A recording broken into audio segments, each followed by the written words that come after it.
The countdown is on. Everything you need to get the edge at the end of the market day. This is The Close. Stable ground for the U.S. economy, but shifting sands for the stock market. Live from Studio 2 here at Bloomberg headquarters in New York, I'm Romaine Boston. And I'm Scarlett Fu. We're kicking off to the closing bell here in the U.S. after 2 straight days of record highs for the S&P 500. Yeah, maybe it's time for a breather. That's exactly what's happening. We're looking at the S&P 500 consolidate its recent gains. It's little change at the moment, but still holding right above that 6,200 level or flirting right around thereabouts. You have the Russell 2000 representing small caps outperforming after trailing big caps for much of the past year. Consumer discretionary, by the way, leading that group higher. And we are seeing yields higher across the curve, but particularly at the short end, bouncing off of 2-month lows. Unexpected increase in job openings in the JOLTS report means that there's less reason for the Federal Reserve to cut rates soon. But of course, all of this is kind of just marking time until we get the big jobs report on Thursday. And the dollar not doing a whole lot right now. Romaine? And that brings us back to the top of your screen there, the disparity between those top two numbers. An astonishing rotation today out of high multiple large cap stocks like Nvidia, Tesla, and Netflix, and into cyclical and mid cap discretionary names like a Bloomin' Brands, a Kohl's, or even an RH. Each of those stocks rallying as much as 10% or more today amid a touch of optimism about household spending, as government data did show job openings in May unexpectedly rising and layoffs unexpectedly declining. The U.S. economy is in a pretty good position. Inflation has come down close to 2%. We're at 2.3 headline, 2.7 core. The unemployment rate is at 4.2%. So we're healthy overall.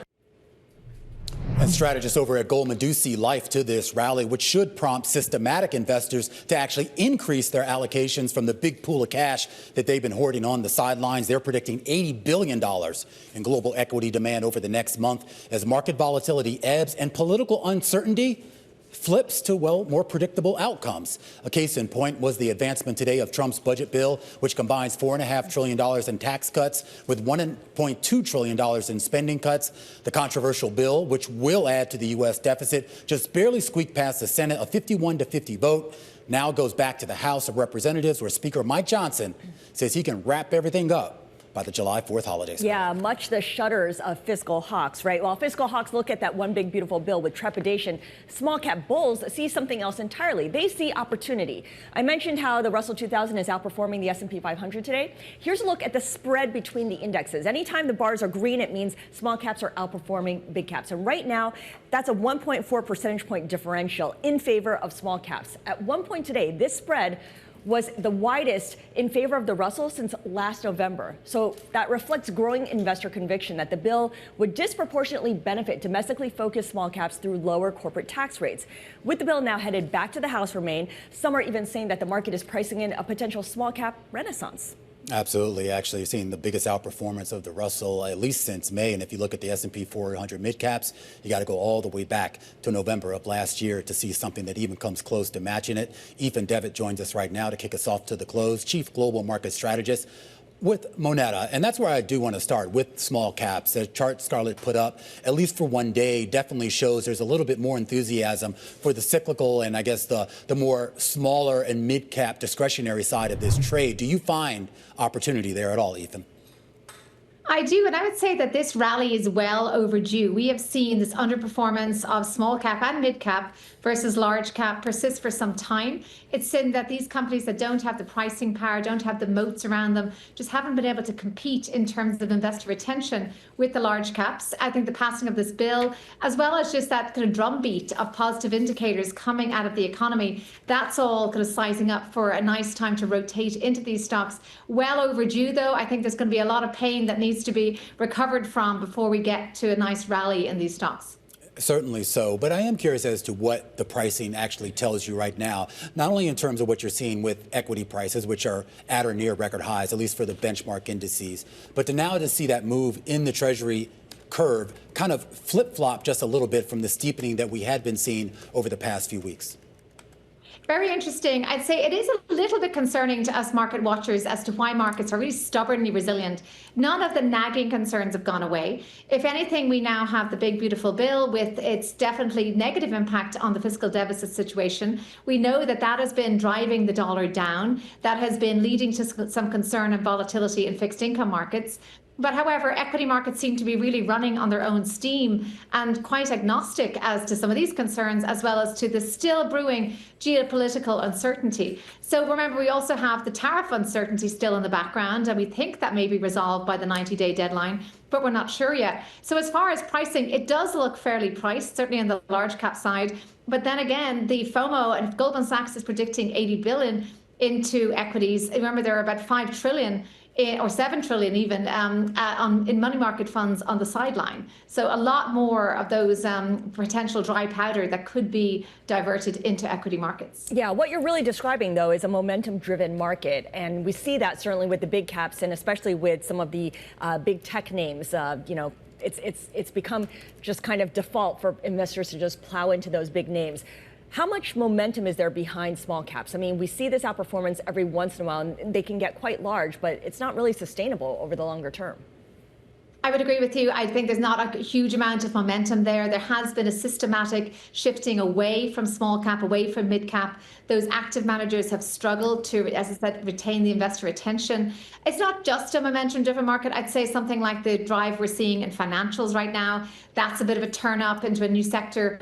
There have been this deregulation drive that was really only coming into focus now. So that's perhaps why that sector was a bit lagging in terms of picking up. But I would agree with you that I don't think there's massive momentum. There just isn't the same familiarity around mid cap and small cap. Investors have the FOMO. They don't want to miss out on large cap tech. And that's where they're going to continue to be focused. How are you thinking about the earnings estimates for small caps versus big caps? We've seen estimates come down for the big caps, cut by half, really, for the second quarter, which, of course, begins in about 2 or 3 weeks. What does it look like on the small caps front? Or, is this something that's not as readily updated because there's so much uncertainty regarding tax cuts and regarding tariffs? It is a lot more opaque. I think what everybody realized is whereas we thought that small caps would not be as exposed to tariffs and to trade, we knew they were actually extremely exposed to tariffs and to trade because they do generally import from lower, say, lower cost goods from, say, countries such as China. And we also know that they were going to be not having that pricing power, not have the moats around them, nor would they have the ability to spend defiantly on AI and other infrastructure. So a lot of reasons that there were more headwinds against small caps and mid caps than against large caps. So for that reason, I think there's a lot of uncertainty around their earnings, and potentially they have been the ones that have been forced to eat the tariffs. I am curious, Aoifinn, as we get to this idea of at least clarity. I mean, people may not necessarily like the outcome of what's coming out of Washington, but we certainly have a little bit more clarity, or we think we do, than we did a few months ago. We've seen a pickup in deal activity. We've seen a pickup in IPOs. And obviously, we have at least the benchmark indices sitting near record highs. Is that clarity going to be enough in absence of any improvement in economic and corporate fundamentals? It's interesting. I think there is a lot of wishful thinking, certainly around that clarity, definitely a real desire from the private equity sector to see IPOs pick up, a real desire among bankers to see M&A activity pick up. And I'd say M&A activity has been kind of interesting, not necessarily from the same quarters, but we have a lot of cash-rich corporates that have been able to be the acquirers in that instance. So I'd say the economic indicators are actually quite good still. And that may be the rub when it comes to what Jerome Powell can do in July, because it would be odd to drop rates into the face of a very robust and resilient market. Why would we need it? It might indeed give the medicine that stimulates the economy too much. So I'd say the economic indicators, and you said that with jobs earlier, the job openings are actually sort of stubbornly and oddly robust. So in a way, will there be clarity? I think that leads investors to focus on those same negative factors I mentioned earlier, the tariff situation, the geopolitical situation, and the budget deficit situation, as well as having to deal with this very low dollar today. And we don't really know what that means in terms of the health of some of these companies. Aoifinn, always a great conversation. Aoifinn Devitt, Chief Global Market Strategist over at Moneta, and she was just talking about those tariffs. The President of the United States speaking now in some headlines related to the tariff discussions. Aboard Air Force One, Trump saying that he doubts that the U.S. will be able to make a deal with Japan. Trump also saying that he is not thinking about extending the tariff pause beyond that July 9th date that he had given previously. And this gets back, Scarlett, I think, to maybe the uncertainty, predictability question here is, have we sort of crossed the Rubicon where we're in a more predictable environment, or is this type of back and forth going to be where we are? Well, he bought some time when he paused the tariffs the first time around, and people were trying to make hay while they could. I guess the question here is whether people think he's going to go back to that, stake out something dramatic and then scale back and compromise, or whether this just becomes down to the wire negotiating. Still unclear. The president's still speaking aboard Air Force One. We'll bring you any additional heads as soon as we get them. We should point out stocks taking a slight leg lower on the back of some of those heads. As we continue our coverage here on The Close, we are going to look ahead to some earnings after the bell from Constellation Brands, the maker of Modelo and Corona beers, and big questions here about whether, Scarlett, people are still drinking. Whether people are still drinking. And of course, the Senate toasts passing Trump's big, beautiful bill, so someone's drinking. We're going to discuss the broader implications with Michael Zeza. He is managing director and head of U.S. public policy research with Morgan Stanley. And as a lot of folks debate exactly what the impact of that bill, particularly on the middle and lower classes, a conversation with world-renowned economist Branko Milanovic, who basically wrote the book on Socio-Economic Inequality. That's coming up a little bit later here on The Close. This is Bloomberg.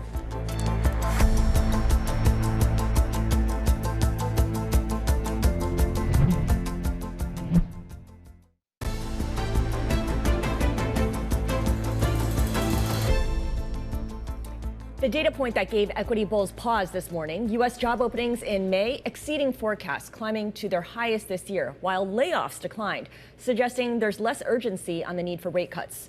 We'll get the official read on the labor market on Thursday with the June jobs report, but some economists are already seeing signs of consumer spending fatigue. For more on what a still solid labor market for now means for consumer spending, let's bring in Mary Ross-Gilbert, Bloomberg Intelligence Senior Equity Research Analyst covering consumer companies. Mary, no matter what the labor market data says, and you can pick and choose whatever data points you want, it appears based on the anecdotal that consumers have been holding back their spending once the tariffs were announced. And though they were paused, they continue to hold back. Yeah, it's kind of interesting, Scarlett, because really we see a lot of resilience with the consumer. And having just moved past the first quarter, I think that what really came out of that is that those retailers that were executing delivered good numbers. And I think the outlook for the rest of the year, everyone's sort of taking that cautious perspective because of the tariffs, not only from a cost perspective and how that could impact margin, but also from a consumer perspective with regard to the inflationary aspect. And could this mean higher prices, for the rest of the year? Mostly in the second half is when it's really going to hit companies. And then you're going to see some strategic price increases at that time. But we really think that with the strong jobs numbers, as you talked about just a moment ago, and with unemployment really being at full employment when you're down in that 4% range, we think the consumer is still going to show up, and we're certainly seeing it in the numbers. Well, my question is, what are they going to be showing up for exactly, Mary? Are we going to be talking about truly discretionary items, or are we going to see people basically buying the things that they need, particularly with the back to school season coming up and other obligations that most families find themselves in towards the end of the summer, beginning of the fall? Yes, Romaine, I think it's top of mind for consumers to have, to look good. And one of the things that we found in our consumer survey that we just ran in May is that 76% plan to spend the same to as much as 2 times more than they spent a year ago. So there's very strong signs, I think, to continue to buy apparel. So that's more on the discretionary side. Some of the key drivers, of course, the number one, and it actually went up from our survey that we took back in November, discounts is the biggest driver for making a purchase on the clothing side. And so I think you're going to continue to see, you've got back to school, and that involves clothing, and you're going to have the value players such as Old Navy and Off Price continue to be big beneficiaries, as well as some of the promotional department stores. But again, I think Off Price and some of the value taking share. What if you're not a promotional department store? What if you're Macy's and you need to find a way to keep people coming back? Yeah, so Macy's really is promotional. Dillard's is not promotional. So I think that's their model. They have a promotion, a sale, a discount, something going on every week at Macy's. And so they'll continue to be promotional, and everyone's gearing up. I mean, next week we're going to be starting with the Amazon Prime Days. And so you've got a number of retailers like Kohl's, they're jumping in with their own version of it. Right. Macy's has their version. So you're going to see a lot of players kind of leveraging off that in preparation for back to school. And that really gets going at the end of July and really moving into August and September. All right, Mary Ross-Gilbert over at Bloomberg Intelligence. You see the numbers on your screen. Those are the department stores and other big discretionary stocks also moving pretty significantly on the day, including big gains for a lot of the restaurant chains, including Bloomin' Brands, of course, the owner of Outback Steakhouse. When we come back, we're going to talk about another potential mover, and that is Constellation Brands. It's scheduled to report earnings after the bell later tonight. We're going to get a preview from the analyst who covers it. That's coming up next. This is The Close on Bloomberg.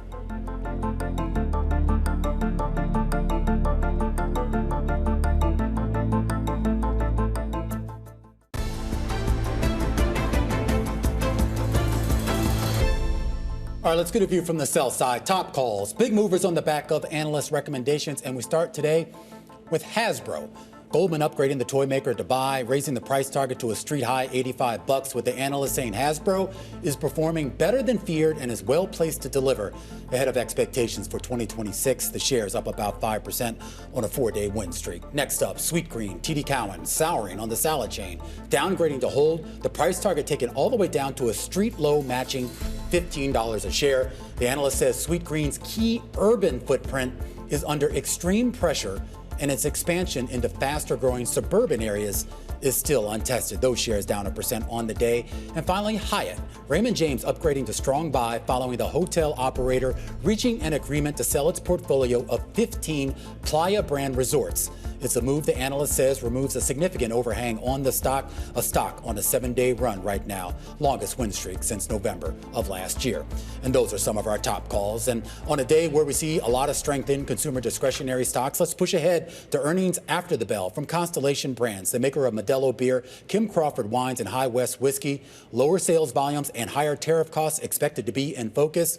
For a preview, Lauren Lieberman joins us right now, Barclays Equity Research's U.S. beverages analyst. She's got an overweight rating on the stock. And Lauren, I mean, just reading your most recent notes, you seem to be cautiously optimistic here about what the future holds for Constellation Brands. Why?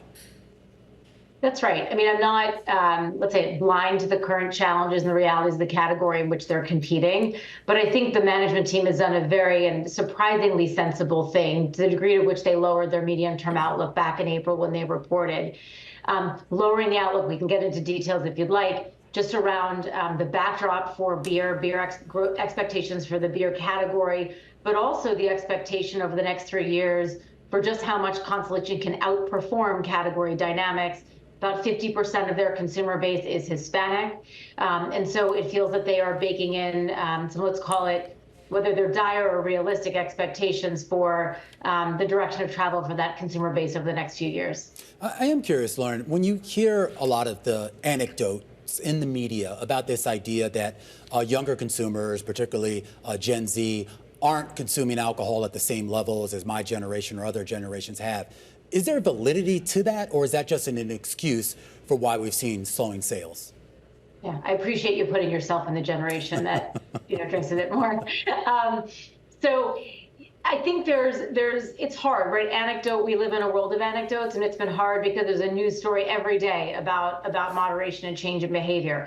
There's some really interesting things out there that I think some of those, the stories that focus on the anecdotes don't cover, which is younger generations have a lot less money in their pockets. There's been some very interesting coverage on Bloomberg about the challenges that younger consumers are feeling coming into the workforce, disposable income, all the inflation that they are absorbing, and that's having potentially a very big impact. So is the impact of moderation or changed behavior by choice, is it a zero effect? Of course not.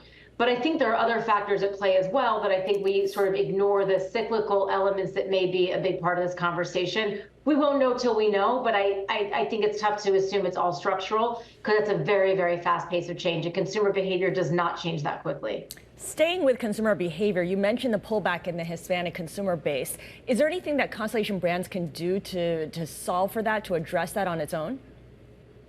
I think it's really hard. I mean, the reality is they kind of have to stick to what they do best, which is strong marketing, being consistent with how they support their brands. One of the best things that Constellation does, in my view, is having a really, really strong brand identity across the portfolio, and continuing to do that. But the reality is that if you've got 50% of your consumer base is under a variety of pressures, let's call it, you've just got to keep your brands healthy to make sure that when those consumers have the social impetus to spend, to drink, to socialize, to be out, that they are still choosing your brands, and that's continuing to support the brands is key.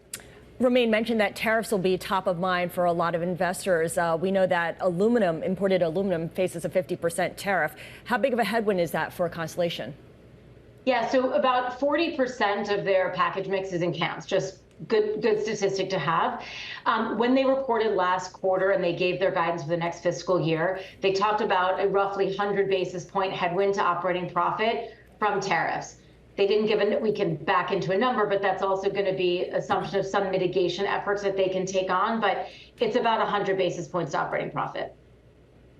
All right, and Lauren, I am curious, just real quickly here, as we wrap things up. There's been a lot of talk about what the evolution of this company will be. Obviously, just by the nature of the name, we know this is kind of a roll-up, a wide variety of brands acquired over the years through M&A. Is that the future going forward? Is that going to continue that strategy, or do you see maybe more of an organic growth story long-term? What?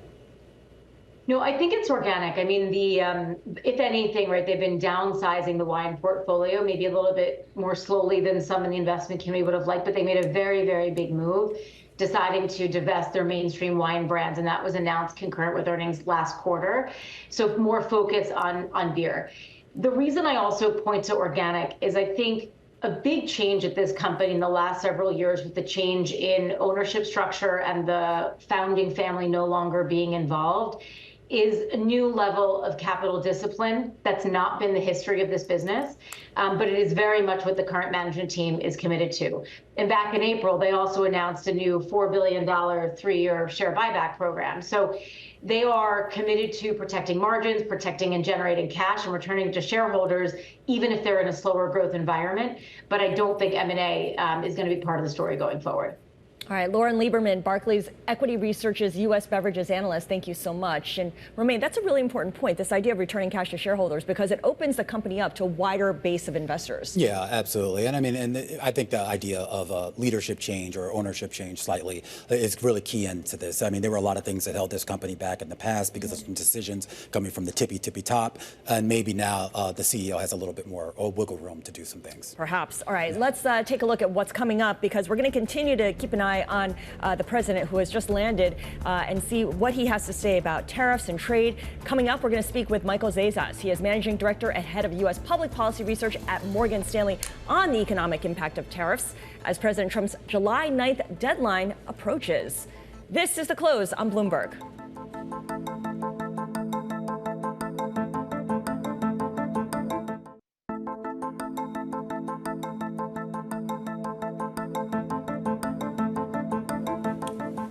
.30 p.m. in a muggy New York City. This is the countdown to the close. I'm Romain Bostick. And I'm Scarlett Fu. It's a holiday-shortened week here, and we're seeing equities not doing a whole lot of anything. But the big news today was that the Senate did pass Trump's One Big Beautiful Bill. The Senate did pass it, and it is pretty much a hodgepodge of a variety of credits and other incentives for a variety of industries. And while the S&P isn't doing much of anything today, you are seeing transports up almost 3%. You're seeing the Russell up 1%, mid-caps up a couple percentage points. The idea that some of the more economically exposed sectors of the market might actually benefit from some of the things in here. And a sharp rebound as well in those solar stocks too, because the damage is not as bad as a lot of people had anticipated. All right, joining us now to discuss everything that's going on in Washington and what it means for the economy and markets is Michael Zeza. Michael is managing director and head of U.S. public policy research over at Morgan Stanley.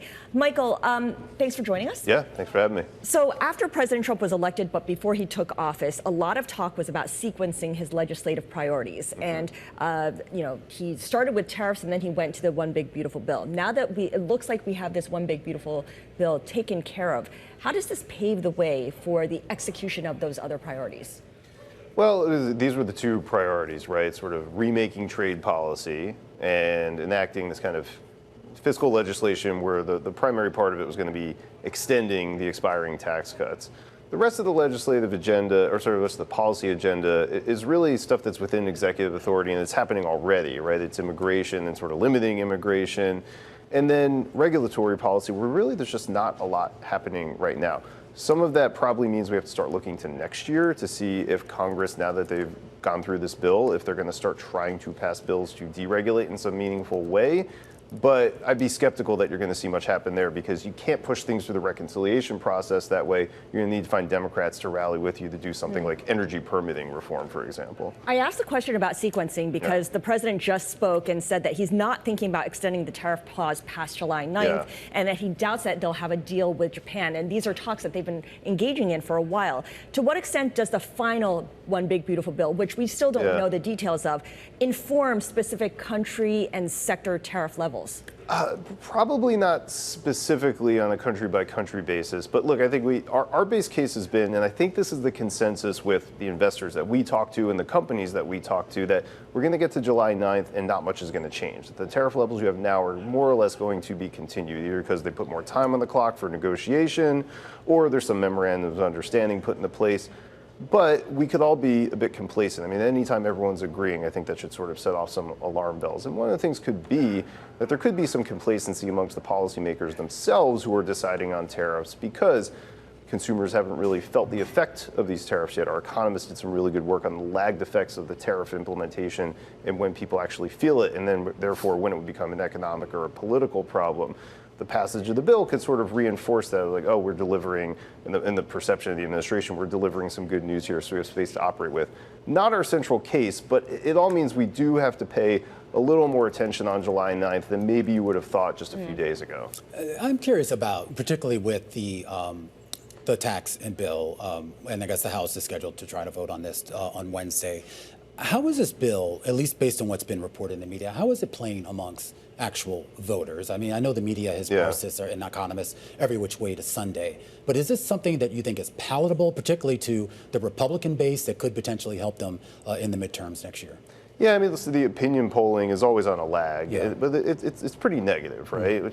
Relative to other fiscal bills called over the last kind of 20 or 30 years, it polls pretty poor. It polls worse than the Inflation Reduction Act or the bipartisan infrastructure bill. It polls worse than the TCJA in Trump's first term.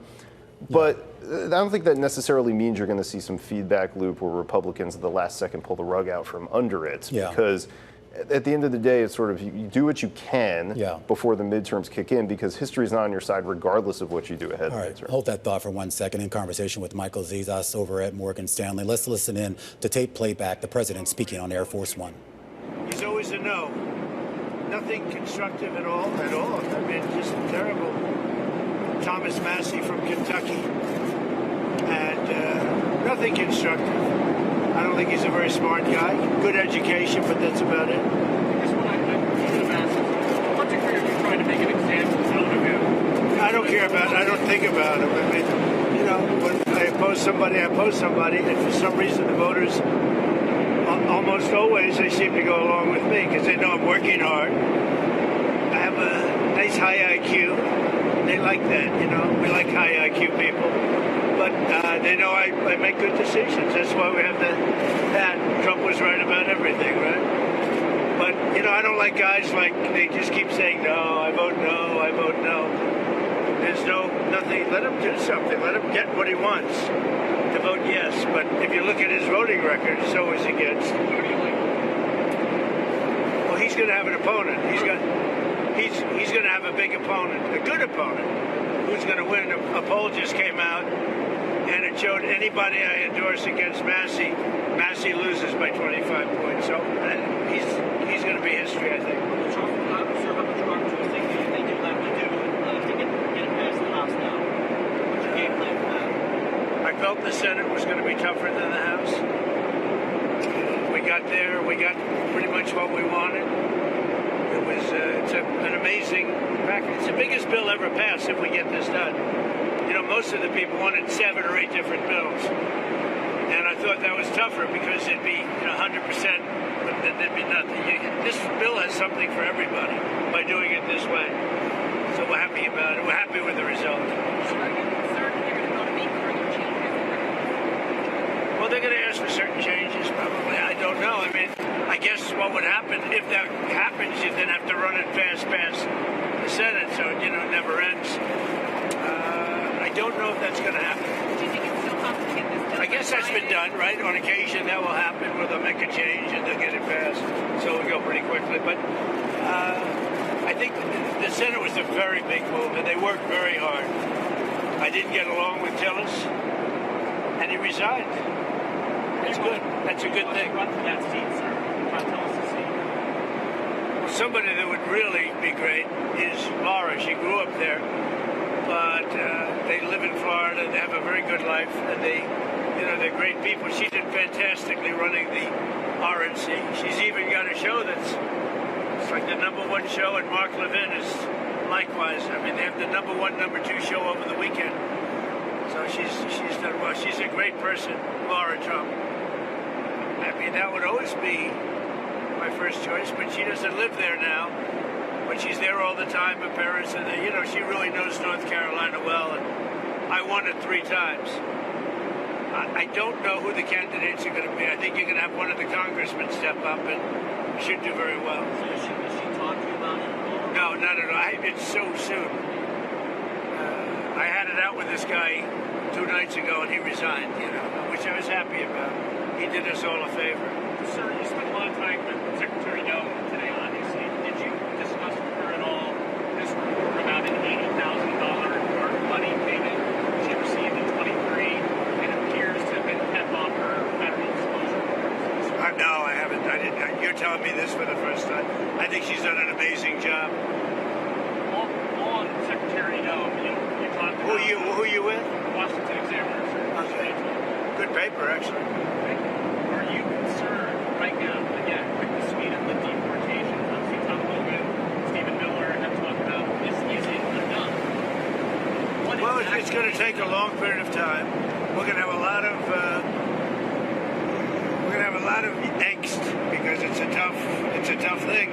But no, I think they're doing an amazing job, and we're doing a lot of home deportations. We're doing a lot of deportations, self-deportations, where they come in and they deport, and then they want to come back into the country.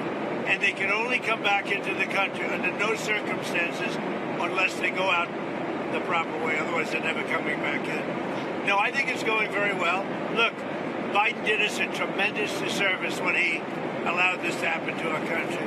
And I always said it's the toughest thing. I had inflation, and I got rid of it. We don't have inflation. I had a bad economy, and we set a new stock market high today. We're doing unbelievable. The country is doing unbelievable. I always said the most difficult thing is what happened at the border, allowing 21 or 25 million people to come into our country. It's the most difficult thing. It's a very hard thing. I think we're doing a fantastic job in getting them out. But you have a lot of self-deporting, a lot more than people understand. And those people are eligible maybe to come back in. Mr. President, are you thinking of extending the pause on tariffs beyond July 9th? No, I'm not. I'm not thinking about the pause. I'll be writing letters to a lot of countries, and I think you're just starting to understand the process. We've dealt with Japan. I'm not sure if we're going to make a deal. I doubt it with Japan. They're very tough. You have to understand they're very spoiled. I love Japan. I really like the new prime minister, too. Abe was one of my closest friends, as you know. The new prime minister is great. He's a very strong guy. But they and others are so spoiled from having ripped us off for 30, 40 years that it's really hard for them to make a deal. And we're listening right now to President Donald Trump aboard Air Force One. Now, this was taped just a little while ago. He has landed on the ground. These were comments that he made, a wide-ranging interview on a wide range of topics, of course, including tariffs, no intention of extending the July 9th date, a little bit of a pat on the back with regards to the advancement of that Senate tax bill, and, of course, also talking about immigration as he now returns from a trip down to that detention center that they're building just about 45 miles west of downtown Miami. Still with us is Michael Zeza over at Morgan Stanley. And Michael, everyone right now is focused on the next step for this budget and tax bill, but also the implementation of all of this stuff. I mean, there is so much in here. And of course, with any bill like this, it's one thing to sort of get it passed, get it signed. But at the end of the day, you now need the internal apparatus in the government to actually push these things out. Is that apparatus there?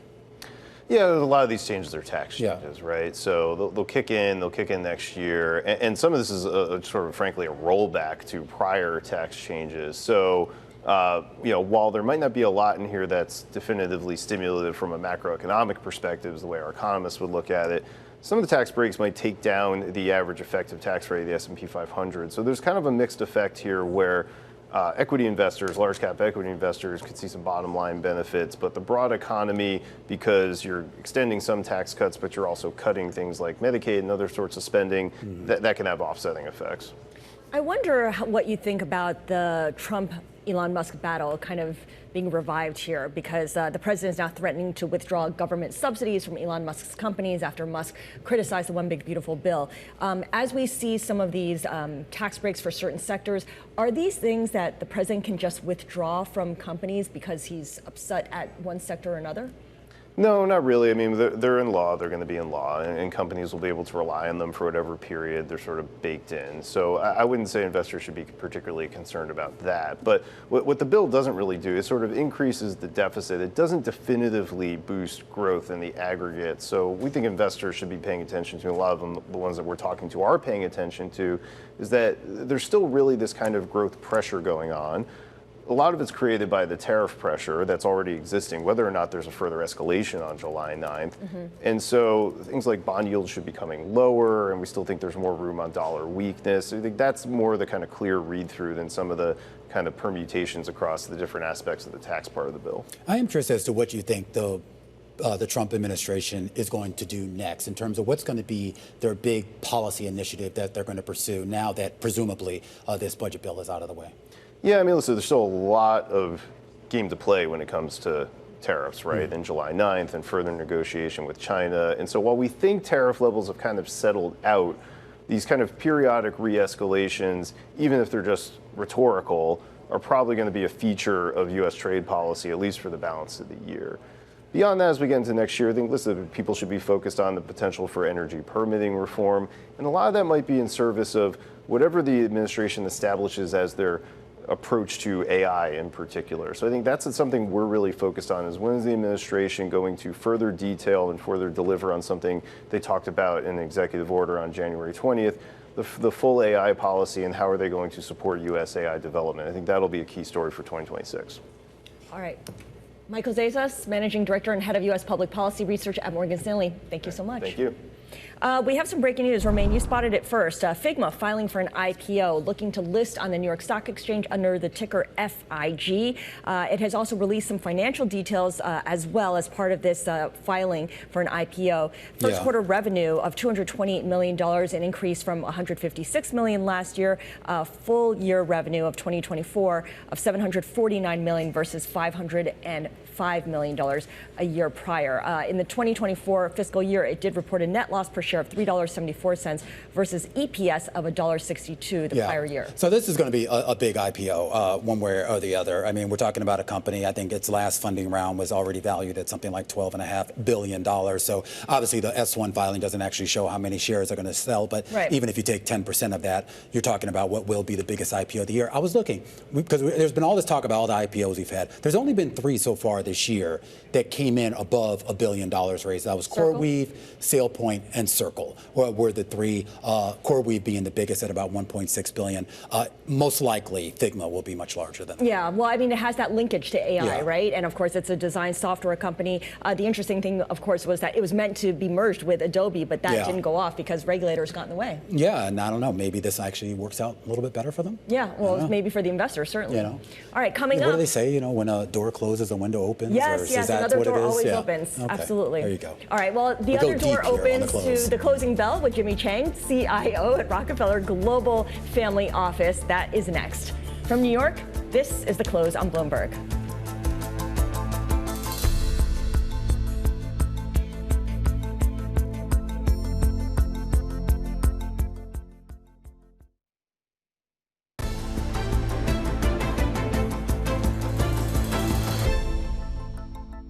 That this rally is well overdue. We have seen this underperformance of small cap and mid cap versus large cap persist for some time.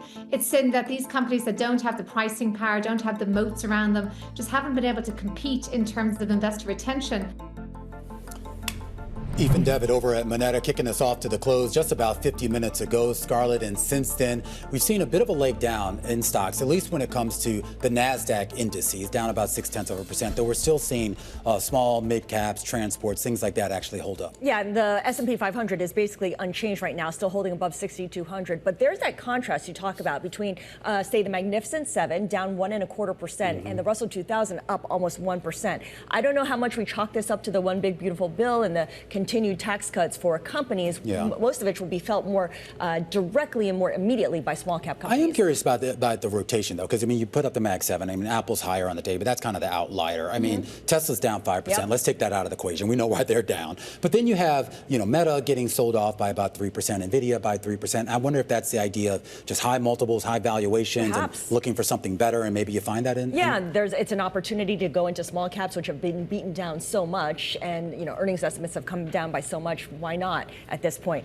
Also, volatility is incredibly tamped down, right? Volatility has all but disappeared. The VIX at a 16 handle matches the low for 2025. Yeah, and that's a big part of the story here. A slight elevation in oil prices on the day and a significant elevation in gold prices. Jimmy Chang joins us right now, Chief Investment Officer at Rockefeller Global Family Office. All right, Jimmy, this Senate bill looks like it is a done deal. It has been passed. It's going back to the House. They plan to vote on it tomorrow if all things go as planned.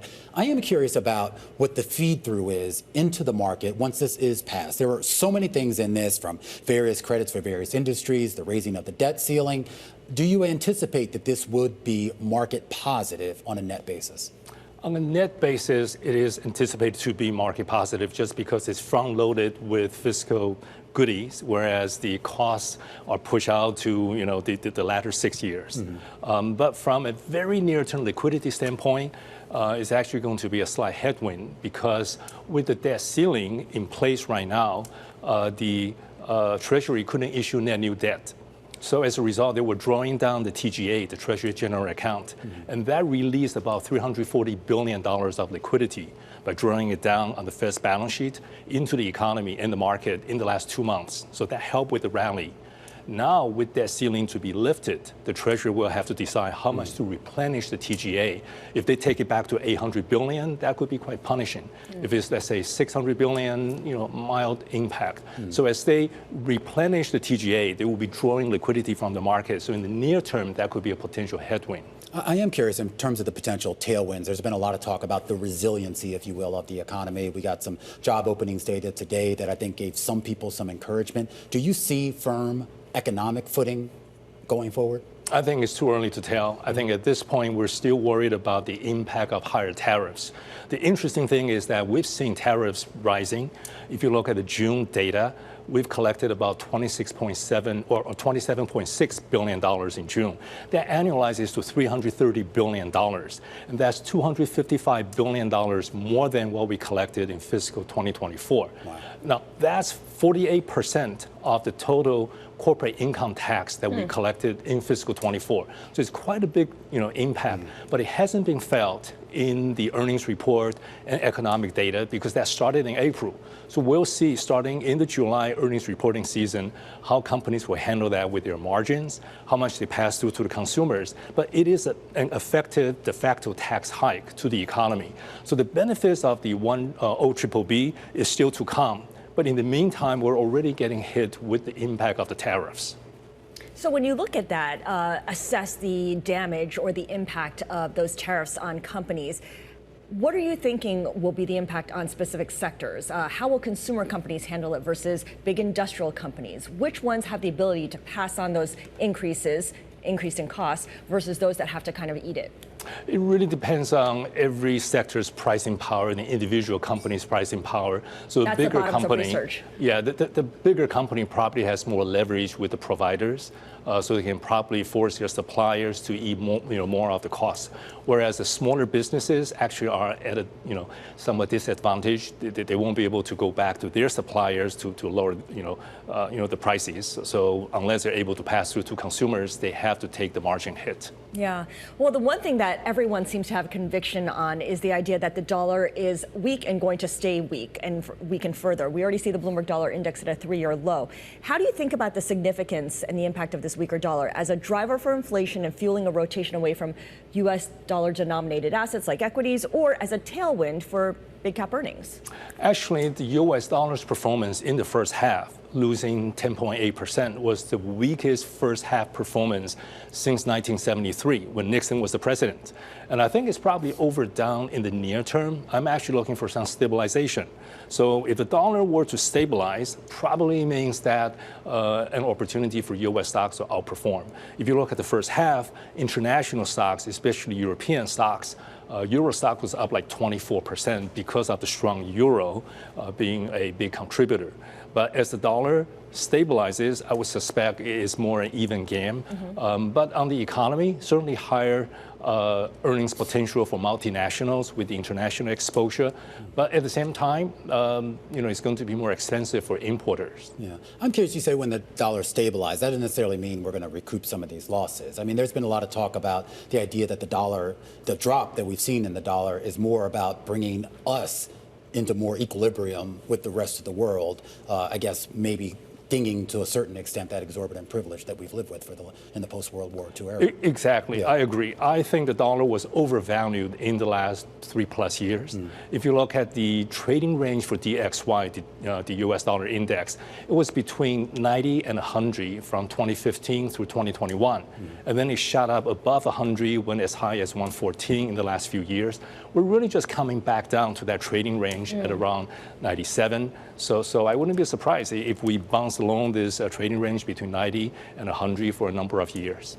All right, Jimmy, always a wonderful conversation. Jimmy Chang is the CIO at Rockefeller Global Family Office, helping us count you down to the closing bells with just about 3 minutes until we get there. Scarlett, stocks pretty much right around where they were when we started the program just about an hour ago. A weakness in the large caps and noticeable strength in small and mid caps. And in particular, noticeable strength in consumer companies, whether you're looking at small caps or whether you're looking at big caps. Yeah, that was what I was surprised about. Every hour I just go and see what's moving. I saw Bloomberg brands up like 12-13%. I was like, what is this all about? And I guess it's just some optimism here that the consumer is still in a decent position. Well, the jobs report showed that the labor market is holding up so far, even though there's been a lot of concern that it's deteriorating. So far, it's holding up, and maybe this is good news for consumer spending down the road. Yeah, and we should point out we are going to get the monthly government jobs report on Thursday this time because of the holiday shortened weekend. A full breakdown of all of today's market action starts now.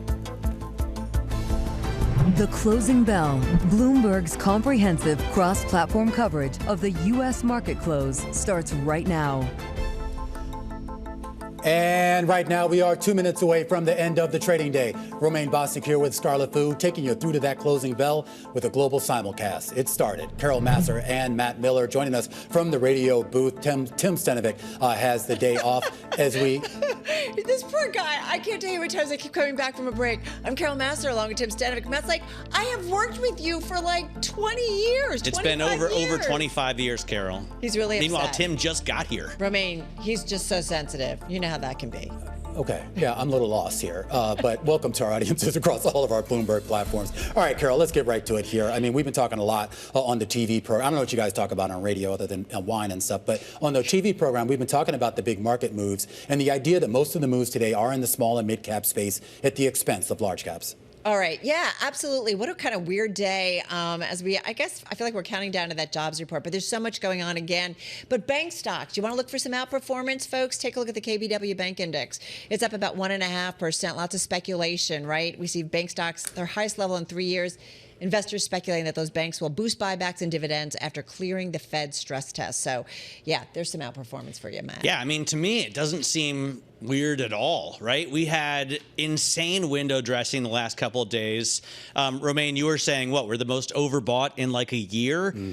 So you're obviously not going to carry through with massive gains again on July 1st, the first day of the second half. It's time for a little bit of calm. And I think it's interesting, too. Jill Carey Hall over at Bank of America had a note out talking about the outflows that Bank of America customers have exhibited over the past few weeks, and particularly in the most recent week, the idea that those withdrawals, those outflows have actually accelerated. So an interesting mix here and an interesting test of sentiment as we head into the second half of the year. A second half of the year that, at least for the S&P 500, ends on a down note, down fractionally on the day by 0.1%, only down about 7 points, just slightly below that 6,200 level. The NASDAQ Composite and NASDAQ 100 both down roughly about 0.8 or so on the day. But the two bright spots on the day, you have the Dow Jones Industrial Average up 0.9%, up more than 400 points, and the Russell 2000 up more than 20 points or a percent on the day. Just real quickly, Carol, just want to point out transports adding 3%, and the S&P 400 mid-caps adding 1.2. Wow, some outperformance there. We do also have a headline crossing. Xerox closing its purchase of Lexmark, so uniting two industry leaders. Just blast from the past. Industry leaders, huh? Wow. I just read the headlines. S&P 500, by the way, folks, most names higher, 378 to the upside today, 124 to the downside, Scarlett. So even though the S&P 500 itself was pretty much flat on the day, we do look at 9 sectors finishing in the green. The materials sector up by 2.25%, with all 26 members advancing. Healthcare stocks also getting more than 1%, up 1.4%. The laggards of the day, the biggest sector in the S&P, technology losing 1.1%, and communication services reflecting declines in names like Meta. All right, let's get to some individual gainers. And guys, be kind to me, don't judge. Some of them are not household names, so I'm just kind of setting you up here. Small cap, $590 million. Wow, I recognize one of them. Yeah, I'm not sure help me if I'm not pronouncing this. Atay Life Sciences? Do you know? Sure. You're on your own on that one. You picked this. What are you talking about? I know. Well, I had a busy What day. is it? What is it, Carol? It's a life sciences company. It's actually a psychedelic drug developer. Sweet. Based in Berlin. Yeah. Matt's all over this. It's based in Berlin. Do you know this company? I have not done any testing for them, but Okay.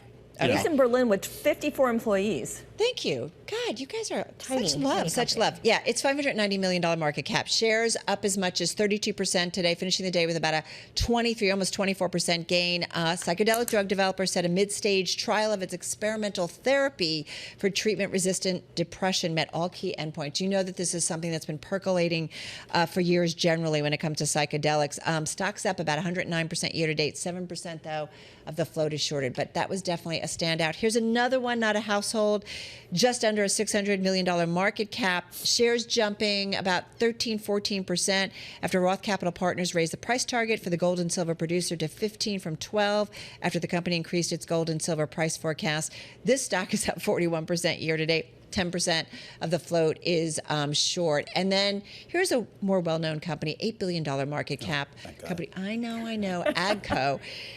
Finishing the day with a gain of just shy of 5%. Tractor manufacturer, as you know, entered into a set of agreements resolving all outstanding disputes with Tractors and Farm Equipment Limited. It's the company's largest shareholder. Stock hitting a 52-week high. And just honorable mention, Nike up about 3%. Argus upgrade saying the recovery is underway. And I just want to give small caps a victory lap, you know? And I just want to add a couple I to that. I thought it was a broadening, like it was kind of interesting, right? Yeah, go ahead. Yeah, I just want to add a couple to those as well here. A lot of strength in the auto stocks today, the ones not named Tesla, particularly with GM up 6%. And of course, we saw a big move higher in Las Vegas Sands, Wynn, and Melco on the casino companies on the back of new data, Matt, out of Macau. You didn't like my names, did you? You didn't like my names. He's not going to respond. He's not going to respond. I'll tell you the decliners, and Tesla has to be the standout, certainly the biggest of them. It's no longer worth $1 trillion. It's down for 6 days in a row. It's fallen almost 14% in those last 6 trading days as well, first of all, the big, beautiful bill goes through taking out EV subsidies and tax credits sooner than initially expected. And now it looks like Trump and Musk, President Trump and Elon Musk are in another fight where President Trump is threatening to turn Doge, which he refers to as a monster, against now Elon Musk's companies and potentially looking at deportation of Elon Musk. I don't know how that would work since he's a U.S. citizen, but I feel like I have confidence that President Trump can achieve even that. Warner Brothers Discovery shares down as well after a big block trade. Advanced Newhouse sold 100 million shares for about $1.1 billion, according to a filing that was at 4.3% below where the stock closed. And you can see Today, it's down 4.54%, so almost exactly that. And then I've been thinking a lot about strategy, which used to be called MicroStrategy, and the ticker is still MSTR. Because of this spat, Scarlett, between Jim Chanos and Michael Saylor, I was listening yesterday to the Odd Lots podcast with Chanos, which I highly recommend you take a listen to it, because they really trash these leveraged Bitcoin proxies. However, Strategy looks set to register an unrealized gain of $14 billion in the second quarter, which is massive. There are only 10 U.S. multinationals that are expected to exceed $10 billion in profits last quarter. So MicroStrategy is among essentially the biggest banks on Wall Street. Doesn't Strategy have an actual business? I mean, when we talked to Michael Saylor, he said they have a real business selling financial products and software. But essentially, it's a leveraged Bitcoin proxy, right? Yeah, that's what it's become. And there are like 200 others, apparently. All the Me Too copycats. All right, let's keep it moving here. Just a quick check on yields, guys. We did see a bit of a flip-flop in the trend line that we've had over the last few weeks, where short-term yields would fall more than long-term yields, but that flipped on its head today with shorter-term yields moving higher, 5 to 6 basis points on the 2-year yield. And a lot of this has to do with now a rethink of some of those bets on Fed rate cuts. That JOLTS data, a big preview, potentially a preview to what we might learn on Thursday with the monthly jobs report, causing some people to see a little bit more strength in the labor market, which i.e. would translate into maybe a little bit less likelihood of a rate cut anytime soon. All right. And I just want to mention House Speaker Mike Johnson, some headlines. He's speaking to reporters saying a lot of work ahead, but we'll get the Trump tax bill done. He said the Senate amended the tax bill a little bit more than preferred. So we'll continue to monitor. In the meantime, we're monitoring kind of fashion trends. And I got to say, both Romaine and Matt are super fashionable, always look dapper, but I'm not quite sure if they're going to embrace something called the snowfer, which is basically a hybrid sneaker loafer, but they're said to be footwear's hottest trend. Yeah, so it's a kind of a sneaker and a loafer. It sounds like it's going to be kind of comfortable. Good God. It's horrendous. Who's wearing those? Come on, you would look great in this. Romaine? You know who would look great in this? Who? My 77-year-old aunt, tracing around Hilton Head. I love you, by the way, Sheila. I don't know. I would. I mean, come on, I could see you wearing those with the. Maybe not those guys. Yeah. Those look like, hey, Those are the New Balance ones. Yeah. I've got the TV dinner in front of Jeopardy, I would say, like, I don't wear sneakers, right? They're not for adults. But Carol wears these, like, Roger Federer sneakers. Yeah.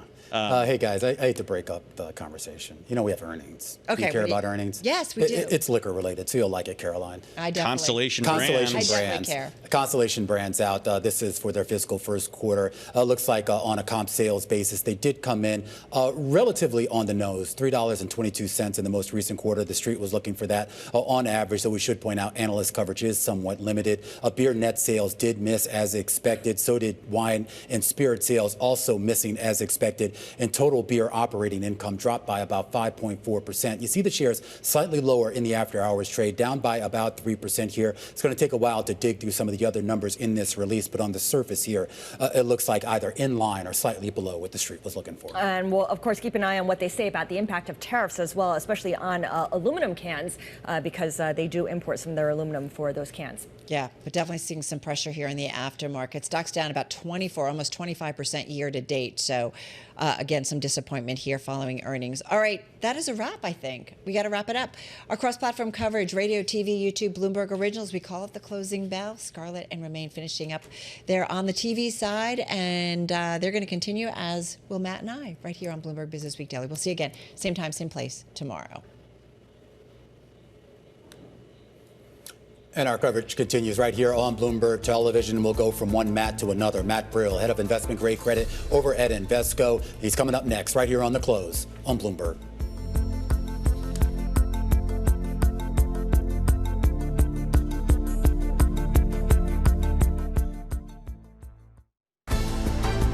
The countdown is on. Everything you need to get the edge at the end of the market day.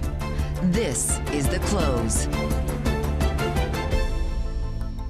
Welcome back to The Close. I'm Scarlett Fu. And I'm Romaine Bostic. After 2 straight days of record highs for the S&P, a bit of a pullback today here, fractionally to be sure, only down about 0.1% for the S&P 500, a slight dip below that 6,200 level, but most of the activity, you don't see it there on your screen, was actually in the small and mid-cap space. Mid-caps rallying pretty hard on the day, transports up almost 3%, and a big part of that was in the discretionary space. The S&P 600 consumer discretionary stocks, which includes a lot of those mid-cap names, like a Bloomberg, like a Victoria's Secret, having one of its best days going back to May 12th. A similar story, believe it or not, for home builders, also having their best day since May 12th. And some of this has to tie into the idea, Scarlett, of where economic conditions are, or maybe where they're going. Absolutely. Let's stick with the consumer discretionary theme and focus on Tesla, finishing the day down 5.3%, but also losing ground for a 6th straight day, losing about 14% in that period. Quarterly sales are due out tomorrow and are expected to show about a 12% drop from the same time last year. And of course, the backdrop to all this is that the war of words between President Trump and Elon Musk continues, with the president now threatening to withdraw government subsidies from Tesla in response to Elon Musk criticizing Trump's One Big Beautiful Bill. We're also keeping a close eye on Macau casino operators. Las Vegas Sands, Wynn Resorts, MGM Resorts all have sizable operations in that Chinese city, and monthly gaming revenue for Macau rose 19%, topping analyst estimates. That's on the back of a series of concerts by Cantopop star Jackie Chung. Now, our top story this hour is Trump's expanded use of tariffs has really pushed the Federal Reserve to hold off on rate cuts so far this year. But that doesn't mean July is off the table. Fed Chair Jay Powell reiterated those points as he spoke at the ECB Forum on Central Banking in Portugal.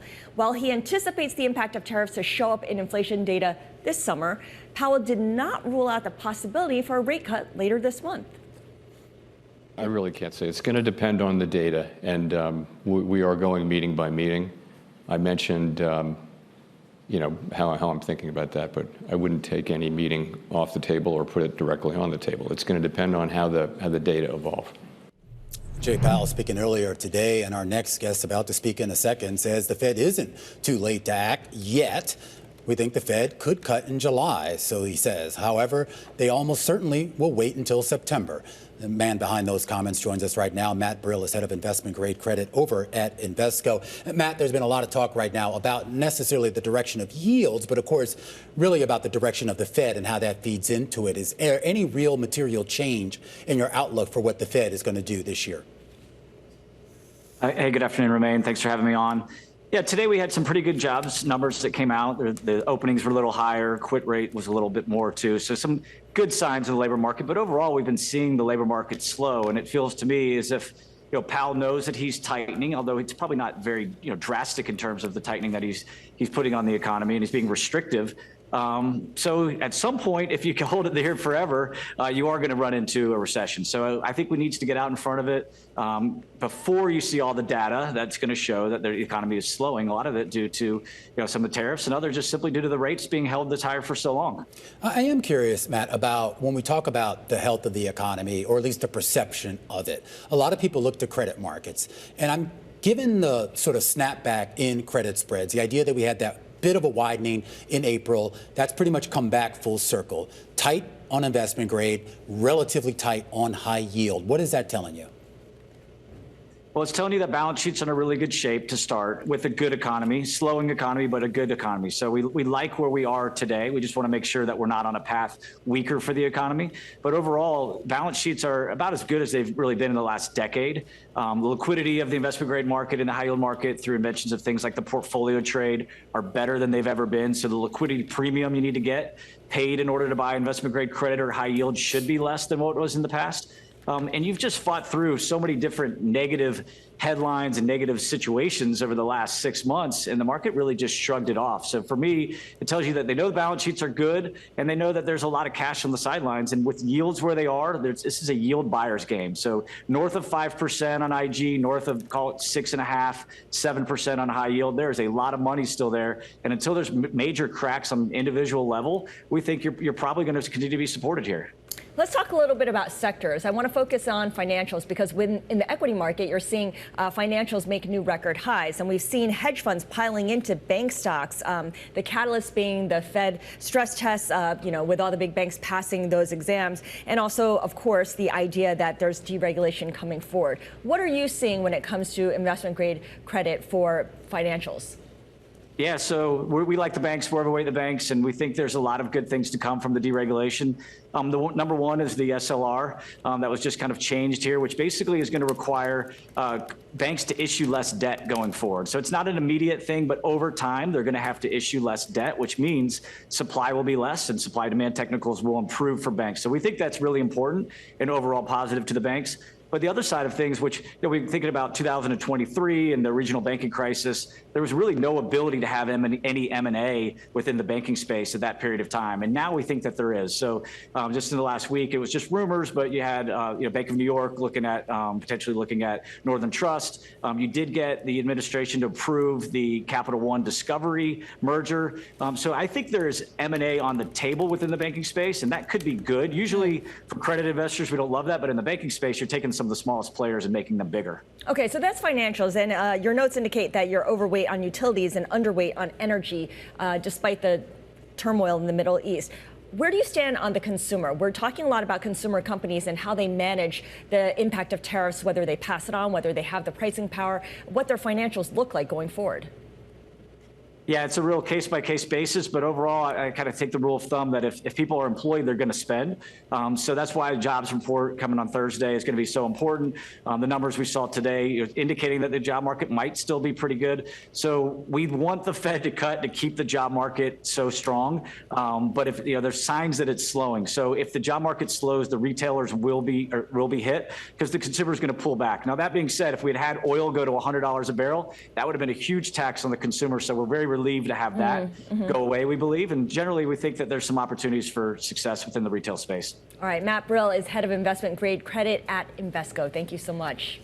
We're going to stay on the consumer because if you look within the S&P 600 index, consumer discretionary stocks closed the day up more than 3%. Investors gaining confidence perhaps in the state of consumer spending. And of course, they're now looking ahead to the Thursday jobs report after U.S. job openings showed that they are at the highest level since May. Stuart Paul of Bloomberg Economics joins us now for a little bit more. Stuart, how much do you read into this May JOLTS report? Very little, Scarlett. It's interesting. There was about a 375,000 jobs surge in the month of May, but the vast majority of those jobs were concentrated just in leisure and hospitality. Now, to your point, maybe it's the case that folks focusing on consumer spending are anticipating additional consumer discretionary spending, and so they're ramping up hiring in leisure and hospitality. But when there's such little diffusion in the vacancy rate, when there's such little change in the change of diffusion for total job openings, I'm basically uninspired. Yes, the layoff rate ticked down, but that was during a period when initial jobless claims rose about 3.5% month on month. And any sort of good feeling that you might get from an uptick in the quits rate should be, modified somewhat, should be tempered by the fact that consumers and workers are still reporting that their prospects for finding new jobs at higher wages, those prospects have been fading. So I'm really discounting today's May report, and I expect that when we get the June jobs report, it's going to show some pretty material cooling in the labor market, almost certainly an uptick in the unemployment rate to 4.3%. I am curious about that uptick to 4.3 from 4.2 in non-farm payrolls, at least based on the consensus on the terminal, about 110,000. When you look at that and you put that up against the trend line of the previous reports and whatever you and your team at Bloomberg Economics are modeling for the July, August, and the reports that come after that, is that trend line decidedly down, Stuart? For the pace of hiring, yes. And for the unemployment rate, that trend line is going to be going up, much to the chagrin of Chairman Powell. We're expecting to see just 90,000 jobs added in June, and we expect to see the pace of hiring slowing further. The May jobs report really had a knife edge unemployment rate of 4.244%. So it's really just a matter of rounding down that kept the unemployment rate at 4.2%. The pace of hiring of just 90,000 jobs per month makes it almost a mortal lock that the unemployment rate would tick up. We expect the unemployment rate's going to rise to about 4.8% by the end of the year. And when the Federal Reserve is anticipating an end-of-year unemployment rate of just about 4.5% based on the June summary of economic projections, it should mean that they should start cutting sooner. The question is just how much should we read into Chairman Powell's expressed concerns in Sintra today that fears around tariffs and inflation are going to keep them from cutting. All right, Stuart Paul of Bloomberg Economics, a look at the JOLTS data that we got today and the big jobs report coming up this Thursday. This is Bloomberg.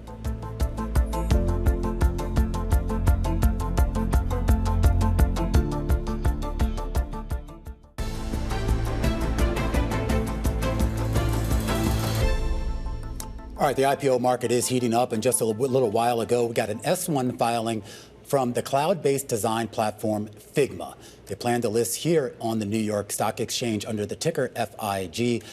That S1 filing showing that the company did post revenue last year of about $749 million and posted a net loss per share of $3.74. Joining us right now is Bloomberg's Brody Ford to talk about what could potentially be the biggest IPO of the year. All right, we should just point out, backdrop. This is a company that raised at a valuation of about $13 billion last year. There was, of course, a very famous potential attempt to combine with Adobe that would have valued it at around $20 billion. Is that where we're going to be coming in with this IPO, somewhere in that? We could be. I mean, there's a lot of interest right now in software companies that are managing to continue growing at this kind of ridiculously rapid pace, this north of 40% that Figma is doing. So there's a lot of enthusiasm for Figma. The big question for them is they have a core product of designing applications for computers, for phones, designing them.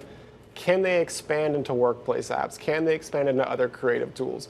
That's what's going to determine whether they're a Zoom, they make one thing well, or whether they're a true platform company. That's a good question. Of course, Adobe, its former suitor, has moved on to really play in the AI, playground here. Does Figma have that same opportunity? All these software companies want to tell an AI story. For Figma, it's that we're going to make designers more capable with AI. They also disclose a risk in their filings that if AI gets so good, there might be less designers in the economy because you don't need to hire as many of them. And we're selling software per user, and that could be bad for us. So that's the kind of eternal question for these vendors right now. I am curious about the health of the company's finances. We just laid out the revenue and, of course, the loss per share last year that we point out for the most recent quarter, the first quarter, they did actually have net income. And when you look at the income statement and the balance sheet that they disclosed in the S1, what is it telling you? It's telling us that, yeah, they're still a high-growth software company. There's been this trend of software companies kind of staying private as long as they can, almost until they're turning a profit. Databricks comes to mind. They are IPOing a little sooner, and they call out in their report that AI is going to weigh on their efficiency, on their profit for a little while. Is that an excuse? Is that the button you press when your profits are low? It could be, but they got a lot of cash on the balance sheet. They got $1 billion, and 60 million of that is in Bitcoin, and so they have a lot of Bitcoin on the balance sheet. CEO Dylan Field, well known as a Bitcoin guy, so they're putting their money where their mouth is. Wonderful. Well, they've seen how it pays off for a company like Strategy, so why not just include Bitcoin in your financial statements, right? Right. Brody Ford, thank you so much. Bloomberg's Brody Ford on Figma filing for a U.S. listing, trading under the ticker FIG, and remain could be one of the biggest IPOs, as you mentioned. Yeah, I think it's going to be a monster one. And we talk about this idea of how much they want to raise out of that, or whatever that valuation gets. We've only had 3 IPOs this year, over $1 billion raised. Yeah, maybe this joins that. All right, when we come back, stick with us. We're going to talk about the most recent tax bill coming out of Washington and questions about socio-economic inequalities. A conversation with famed economist Branko Milanovic.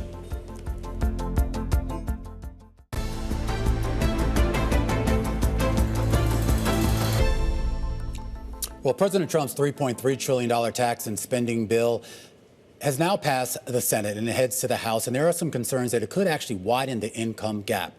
An analysis by Yale's Budget Lab finds the bill could, on average, cost the bottom 20% of taxpayers $560 more per year, while the richest 20% get a more than $6,000 boost. Now, this is part of a long-term trend that we've been seeing in developed economies, not just here in the U.S., but around the world. And then one person has been tracking this for several years now. He's one of the world's leading experts on economic inequality, and he has a new book out titled The World Under Capitalism, Observations on Economics, Politics, History, and Culture. Branko Milanovic of CUNY's Stone Center, of Socio-Economic Inequality. Branko, great to have you here on the program. You've obviously been doing this research on economic inequality and the widening of some of those economic inequality issues for quite some time. When you go back to when you started your research and where we are today, I am curious as to why, if at all, you don't think that we've seen more of an effort to address some of those issues. Well, first, thank you very much for having me. It is, of course, a pleasure to be there. You know, the interesting thing about income inequality is that actually about 15 years ago, people started talking very seriously about that. The number of papers, articles, books have been written, discussions. But when you look at what actually happened, not much happened. It doesn't mean that inequality kept on rising. You know, sometimes people have the impression that there is no end to the increase in inequality. Depending how you measure it, but the U.S. inequality in the last 10 to 12 years went up a little bit and down. During COVID, actually went down substantially. And I believe the bill that you just showed the numbers about, what expected numbers, is likely to actually push it up. So that's what actually common sense wisdom is today. As part of that bill and part of the process, there were a lot of economic models done by Yale, done by the CBO, and other organizations trying to assess what the economic impact would be. One of the criticisms of those assessments is this idea that we're still relying on maybe outdated modes of measuring economic growth, economic progress, and economic equality. Do you think the way we measure these things now is sufficient? You know, it's not sufficient. One has to understand that actually all economic measurement is to a large extent, how should I say, arbitrary in the sense that when we define what is a GDP, when we define the famous Gini index or, you know, the top 1%, it depends on a lot of assumptions there. But they are not unreasonable assumptions. When you look, for example, at the share of the top 1%, or actually what you showed in the graph, you know, the top 20%, that was based on a calculation where you put everybody according to their per capita, household per capita income, and measure who are in the top 20% or top 1%. Now, the measurement would be a little bit different if you were to take wealth per capita. So there are legitimate reasons to question any particular measurement, but I would not agree with the opinions that say that essentially we are doing a wrong thing and that we intentionally are doing something wrong. In your most recent book, which is basically just a collection of essays, there were several essays that jumped out at me, but one was this idea of how we measure GDP growth, this idea of degrowth, this idea that, okay, we measure our progress by the progress in GDP itself. Should we be doing that? Well, again, you see, I'm maybe old-fashioned. I do believe that we should measure it by GDP. Now, the question is actually, what do we include in GDP? Let me go back to the origin of GDP in the 1940s and the 50s. A very simple issue was raised. The following issue by Simon Kuznets was one of the founders of the GDP calculations.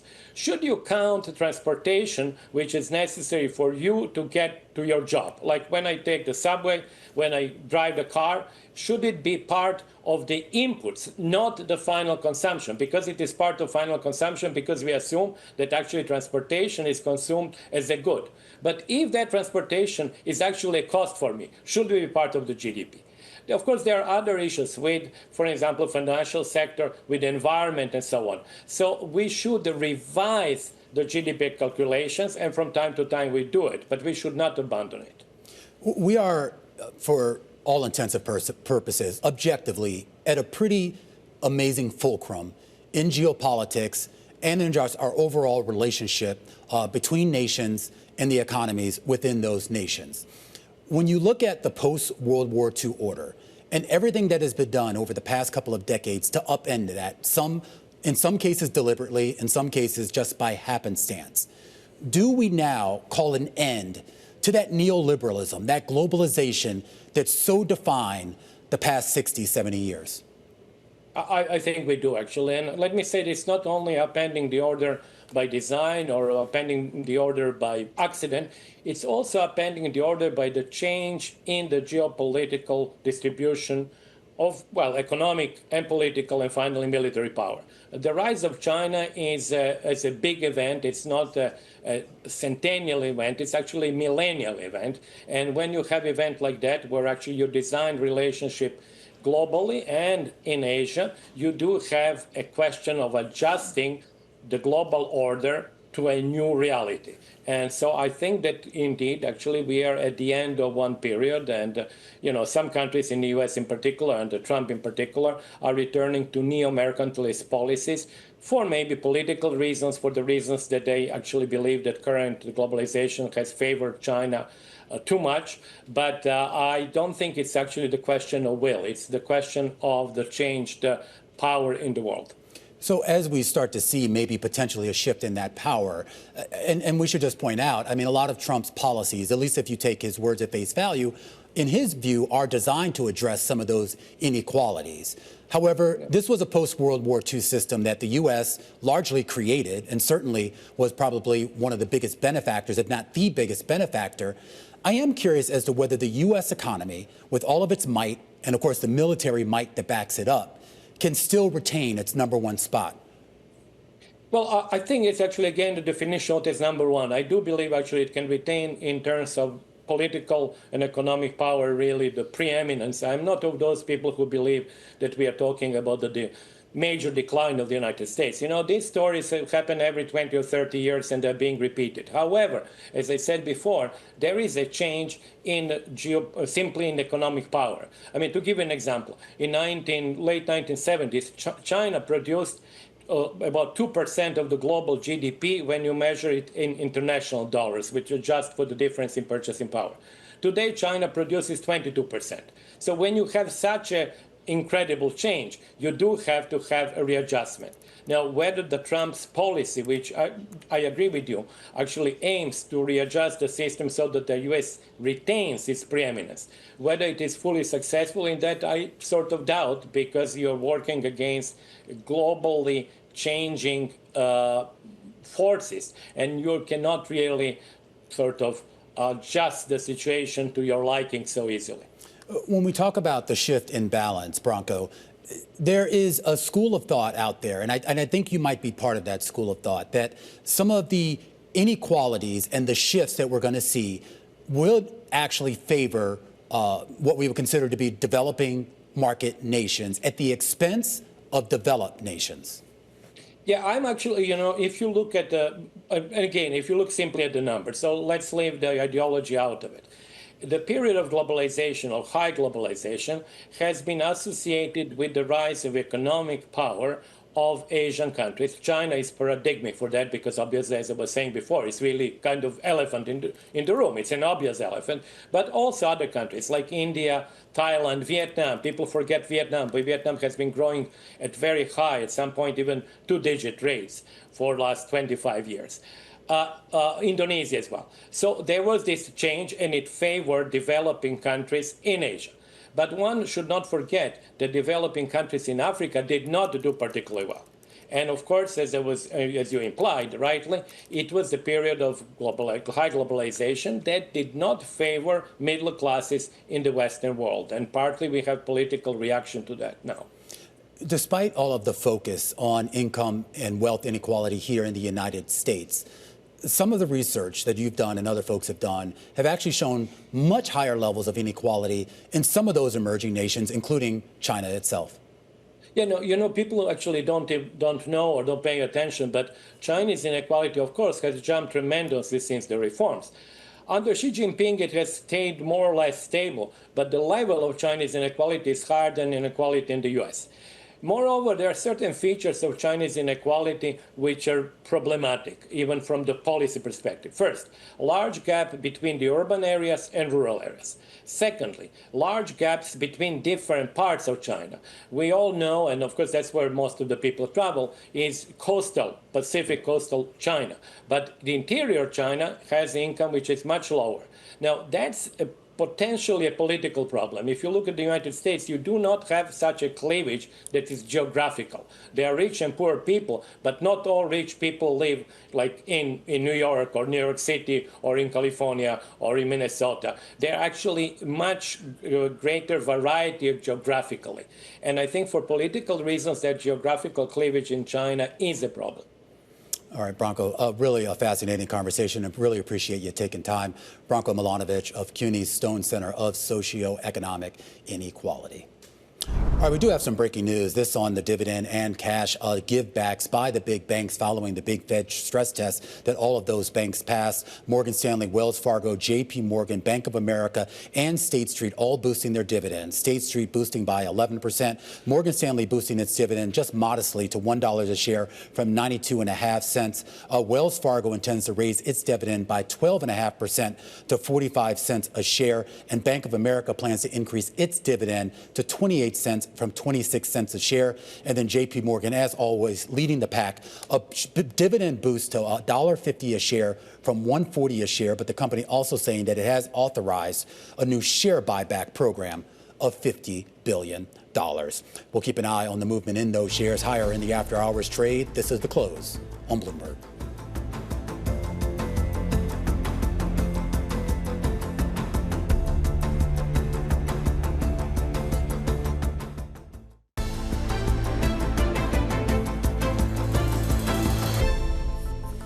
All right, let's take a look back in history to 46 years ago today and the introduction of the first Sony Walkman cassette player.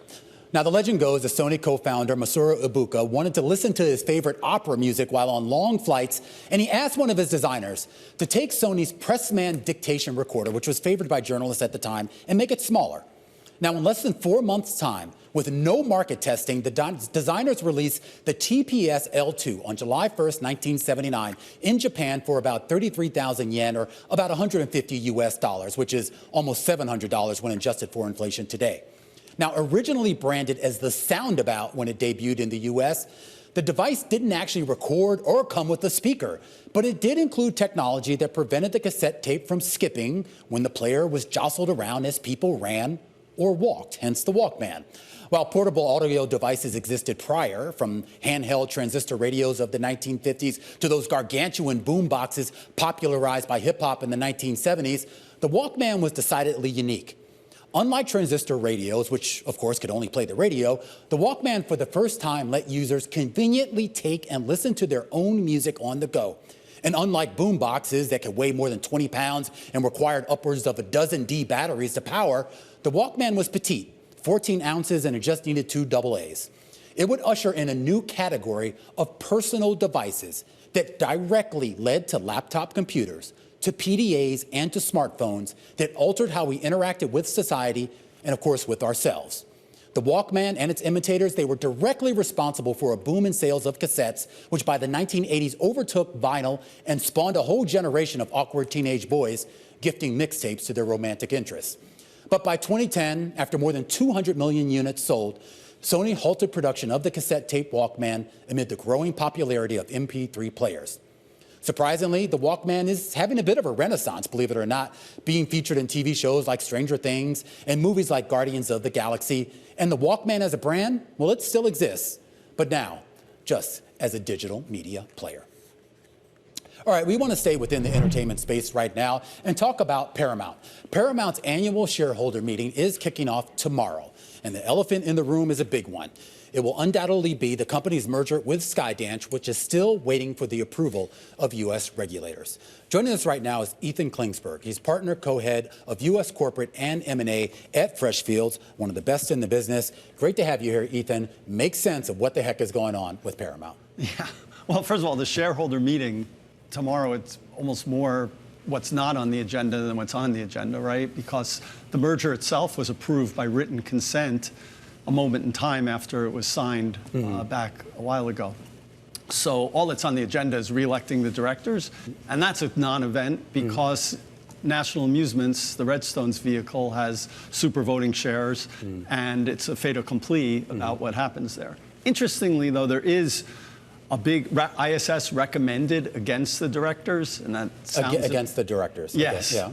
but it's like a tree falling in the forest. Yeah. I mean, Does anyone listen to ISS anymore? Some folks do, right. but it won't have any effect. I don't know if they would be recommending against directors if it actually had an impact. So all companies with uneven voting automatically have recommendations against. I have lots of clients with high vote, low vote shares or high vote and no vote where we get recommendations against, and life goes on. It's not. Well, life goes on, but it's also because investors, to a certain extent, don't seem to care as much about that. And I know we've seen this in tech with the idea of kind of the super founder, and of course, let that person have all the voting control you would want. But why would we see something like this for something like a Paramount? Is that necessary? Well, there is a history even earlier than tech. A lot of media companies back originally had, as well as a lot of newspapers and even companies like Ralph Lauren had. So there was a history on the East Coast before the West Coast got it. But now I agree with your point that investors don't care so much about governance for governance sake. That era when everybody would study Larry Fink's letter, what should we do on governance just to be good, is kind of over. And there's really, if you look, since 2016, the number of controlled companies has increased by a third. On top of that, there's sort of a race to the bottom going on right now between Delaware, Nevada, and Texas about who can amend their statutes to accommodate controllers more and ease the burden of review. Can you expand on that point, though? Because we've talked a lot on this show about the idea that Texas and Nevada sort of want to be more in this game, and a lot of companies moving there. I don't know if we're nowhere near critical mass yet, but I am curious as to why you maybe haven't seen Delaware itself be a little bit more accommodating to let's just face it, a more modern era where people just want to do things differently. Well, first of all, Delaware is very much in favor of private ordering. So there's no problem with having high vote, low vote. There's no problem with being a controlling shareholder. You could have no vote shares. That's all fine. The question is, when the controller is engaged in a transaction with the company, how do you protect against self-dealing? And what standard of review do you have? And can you get dismissal on the pleadings? And is there a safe harbor? So they're trying to design a solid safe harbor, whereas in Nevada and Texas, where they don't really have such well-developed case law, they're saying, well, let's just say it's okay. It's business judgment rule, extremely deferential. It's really, when you say a lot, I think it's an overstatement. There's still very few companies in the S&P 500 that are incorporated in in Texas or Nevada. So there's a lot to still play out. Also, I don't think Delaware's over with amending its statute. Delaware amends its statute very quickly. It's a $2 billion it's a huge amount of their budget is the franchise tax. So they're paying attention very closely to what's happening to the others. Interestingly, there were some companies that did not have controlling shareholders that put on their agenda moving to Texas, and they've removed those from the vote because they didn't think they could get the vote. And there's an argument that maybe Texas, in its most recent amendments, became a little too shareholder unfriendly, and now they're not able to get that support. I am curious about the role of private equity, private credit, and venture capital in sort of the reshaping, I guess, of corporate governance and some of the laws themselves, because I assume that some of those folks are putting a lot of pressure. Some of those folks in the VC community, the early investors, the big investors, are putting a lot of pressure to make these changes. Or is that an accurate way of looking at it? The way I see it is there's such a rush to try and find value. Right? And now with growing income inequality, as you guys were talking about, you have more and more retail holders who could fill out these accredited investor questionnaires and invest in the private market. Now, when you go to the private market, you're not getting any rights. You're investing in an LP, and so governance is not important there at all. So that's what you're competing against. And my view is that shareholders just want value. The companies, there's a lot of controlled companies that have trouble, but that's on the economics, not on the governance, right? Give me an example. Like, what do you? Well, for instance, Constellation Brands wasn't doing well, and it got to the point where it became apparent that if they unwound their high vote, low vote structure, there would be a huge increase in value. And so they worked out a deal where they got a little bit of a premium for giving up their high vote. And then the stock price went up even much higher than that. Happened to Forest City. It's happened to a couple of companies. So there are even I had a client, Zuara, which had a 40% shareholder founder. They had an activist come in. It would have been very hard for that activist to win the proxy contest. But we were like, you know what? Everybody's criticizing us. Let's give them someone on the board, and let's be responsive to shareholders. That's economics. That's financial return. That's not about just governance for governance sake. Yeah. So, but my point is, I'm seeing a convergence between the private and public markets, where governance sort of is not really what's driving it. So if you have so many controlled companies, it's almost really the same world that you're in the private world. All right, that's a great point, Ethan. I have to leave it there. Great conversation, really smart. Ethan Klingsberg, partner co-head of U.S. Corporate and M&A at Freshfields. Stick with us. This is Bloomberg.